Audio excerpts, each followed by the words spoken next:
ఈ వీర్యా నాయకు లగచర్ల రైతు ఉన్నాడు అమ్మ.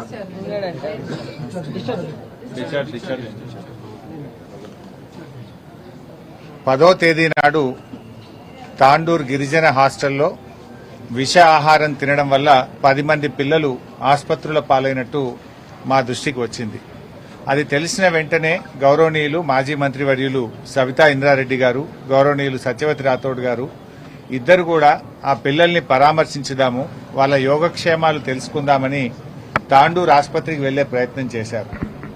మరి ఆ రోజు నడి రోడ్డు మీద సవితక్కను సత్యవతి గారిని అరెస్టు చేసి కనీసం పిల్లల్ని చూడనీయకుండా చేశారు.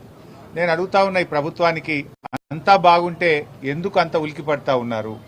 నిజంగా మీరు అంతా బాగా చూసుంటుంటే వీళ్ళు వెళ్లి పరామర్శిస్తే మీకు వచ్చిన ఇబ్బంది ఏంది అని నేను ప్రభుత్వాన్ని అడుగుతా ఉన్నా. అంటే ప్రభుత్వం ఎట్లా కనబడుతుందంటే ఈ పిల్లలు ఆసుపత్రుల్లో ఉంటే ప్రభుత్వ వైఫల్యం బయటకు వస్తుందని, వాళ్ళ చేతగాంతనము వాళ్ళ తప్పిదాలు బయటకు వస్తాయని చెప్పి ఆసుపత్రుల్లో ఉండాల్సిన పిల్లల్ని తీసుకుపోయి హాస్టల్లోనే ట్రీట్మెంట్ ఇచ్చారు. హాస్టల్లో ఆ ఫెసిలిటీస్ ఉంటాయా? జిల్లా ఆసుపత్రిలో ఒక ఐసీయూ ఉంటుంది, ఎమర్జెన్సీ విభాగం ఉంటుంది, స్పెషలైజ్డ్ డాక్టర్స్ ఉంటారు. కానీ ఆసుపత్రుల్లో పిల్లలుంటే ప్రభుత్వానికి చెడ్డ పేరుస్తుందని తమ తప్పిదాలను కప్పిపుచ్చడానికి పిల్లల్ని తీసుకుపోయి హాస్టల్లో పెట్టి ట్రీట్మెంట్ ఇచ్చిండు. అదేమైంది? అది కాస్త సీరియస్ అయిపోయి పరిస్థితి చేయి దాటిన తర్వాత ఇప్పుడు నిమ్స్ ఆసుపత్రికి తీసుకొచ్చారు. అంటే is it not the negligence? నిజంగా మీరు ముందే వాళ్ళను జాగ్రత్తగా పెద్ద ఆసుపత్రికి తీసుకొచ్చి ఉంటే ఈ సమస్య వస్తుందా?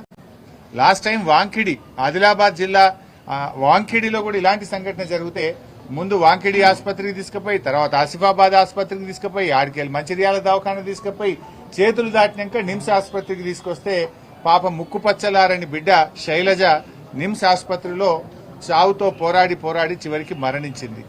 దాని నిర్లక్ష్యం ఎవరిది? మీది కదా. 5 రోజులు 5 ఆసుపత్రులు తిప్పి ఆలస్యంగా ఆసుపత్రికి తేవడం వల్ల శైలజ అనే బిడ్డ పాపం మరణం పాలైంది. ఇవాళ కూడా 10వ తారీఖు అయింది, ఇవాళకి 5 రోజులు. 5 రోజులు ఏం చేసింది మీరు? 5 రోజుల నుంచి ఆ పిల్లల్ని ఆసుపత్రికి తీసుకురాకుండా మీ తప్పిదాలను కప్పిపుచ్చుకోవడానికి, దాచిపెట్టడానికి వాళ్ళను హాస్టల్లోనే ట్రీట్మెంట్ ఇచ్చే ప్రయత్నం చేసి ఇవాళ సీరియస్ అయిన తర్వాత పాపం లీలావతిని తీసుకొచ్చి ఇవాళ నిమ్స్ హాస్పిటల్లో జాయిన్ చేశారు.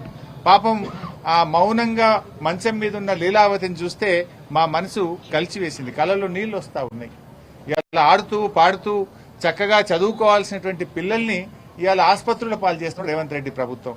49 మంది పిల్లలను పొట్టన పెట్టుకున్నది ఇవాళ ఈ కాంగ్రెస్ ప్రభుత్వం. 49 మంది చావుల కారణం రేవంత్ రెడ్డి గారి ప్రభుత్వం యొక్క నిర్లక్ష్యం తప్ప ఇంకోటి లేదు. మాట్లాడితే ఈయనను సస్పెండ్ చేస్తా, ఆయనను సస్పెండ్ చేస్తా అని రేవంత్ రెడ్డి గారు మాట్లాడుతున్నారు.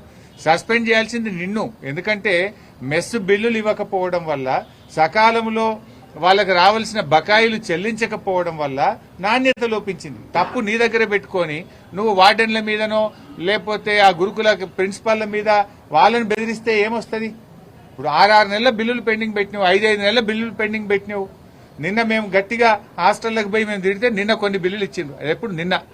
మేము మొన్న మా సవితక్క పోతే నేను హాస్టల్లో పొన్న పోయి బీఆర్ఎస్ గొంతు విప్పితే నిన్న కొన్ని బిల్లులు ఇచ్చిండ్రు. ఇప్పటికీ కూడా చాలా చోట్ల ఇంకా కూడా పెండింగ్ లో బిల్స్ ఉన్నాయి. ఇవాళ పిల్లలకు షూస్ ఇయ్యలే, ప్లేట్ ఇయ్యలే, గ్లాస్ ఇయ్యలే, చెంచాలు ఇయ్యలే, కనీసం అన్నం సరిగా పెట్టలేవు, మెనూ సరిగా ఫాలో కానటువంటి పరిస్థితి ఉంది. ఇవాళ ఎక్కడ చూసినా గురుకుల పాఠశాలల్లో పాము కాట్లు, కుక్క కాట్లు, ఎలుకల కాట్లు, కరెంటు షాకులతో పిల్లలు ఆసుపత్రుల పాలవుతున్నారు. విషాహారంతో ఆసుపత్రుల పాలవుతున్నారు. నిన్న కూడా నల్గొండ జిల్లా కేతపల్లి అనే మండల కేంద్రంలో సాయి గణేష్ అనే ఒక విద్యార్థి పాము కాటుకు గురై ఇవాళ ఆసుపత్రుల పాలైపోయిన పరిస్థితి. అంటే ప్రతిరోజు ఎక్కడో ఒక దగ్గర హాస్టళ్లలో విషాహారం గాని, పాము కాట్లు గాని ఇవాళ పిల్లలు ఇబ్బంది పడుతున్నటువంటి పరిస్థితి. ఇది పూర్తిగా ప్రభుత్వ వైఫల్యం. ఇవాళ దురదృష్టం ఏంటంటే అన్ని శాఖలకు ఆయన్నే మంత్రి. విద్యాశాఖ ఆయన్నే, సాంఘిక సంక్షేమ శాఖ ఆయన్నే, గిరిజన శాఖ ఆయన్నే. అన్ని శాఖలు నీ దగ్గర పెట్టుకుని ముఖ్యమంత్రి దగ్గర ఉన్న శాఖల్లోనే పిల్లలు ముక్కుపచ్చలారని పిల్లలు చనిపోతా ఉంటే is it not CM failure? నీ ఫెయిల్యూర్ ను కప్పిపుచ్చుకోవడానికి, నీ యొక్క తప్పిదాన్ని కప్పిపుచ్చుకోవడానికి నేను వార్డెన్లను సస్పెండ్ చేస్తా, ఈయనను సస్పెండ్ చేస్తా, నోరు పెద్దగా చేసుకొని మాట్లాడుతున్నావు. ఇది ముమ్మాటికి ప్రభుత్వం యొక్క వైఫల్యం. ఇంకా బాధ ఏంటంటే చూడ్డానికి పోయినటువంటి ప్రతిపక్ష నాయకుల్ని కూడా అరెస్ట్ చేస్తుంటారు. అక్కడ రాహుల్ గాంధీ గారేమో నన్ను బోనిస్తలేరు, నేను ప్రతిపక్ష నాయకుడిని అంటావు. మరి ఇక్కడ ప్రతిపక్ష నాయకుడు మధుసూనాచారి గారిని అరెస్ట్ చేస్తావు.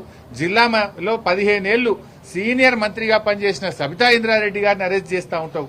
నువ్వు అరెస్టులతో కాదు పరిష్కారం, మమ్మల్ని చూడనీయకపోవడం కాదు పరిష్కారం. నువ్వు మంచిగా కడుపు నిండా పిల్లలకు నాణ్యత ప్రమాణాలతో కూడిన భోజనం పెట్టు, పిల్లలకు బిల్లులు విడుదల చేయి.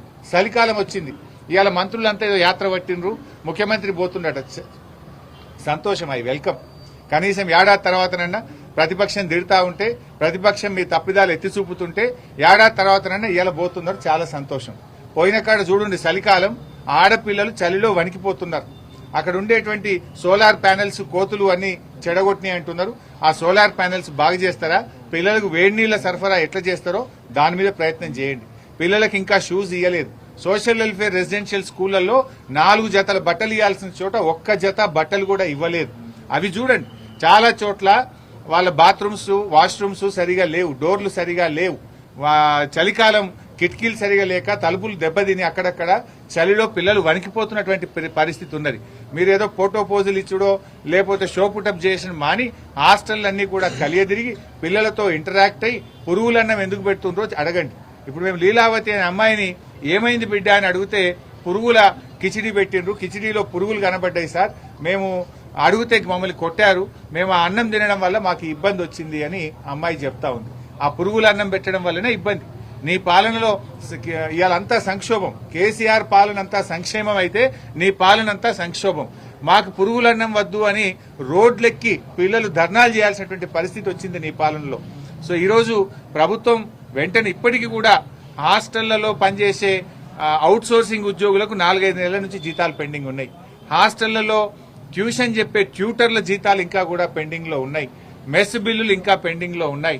వాటన్నిటిని కూడా విడుదల చేసి నువ్వు గ్రీన్ ఛానల్లో పెట్టినా మాటలు చెప్తున్నావు. గ్రీన్ ఛానల్ మాటలకే పరిమితమైంది తప్ప గ్రీన్ ఛానల్లో నిధులు విడుదల కావడం లేదు.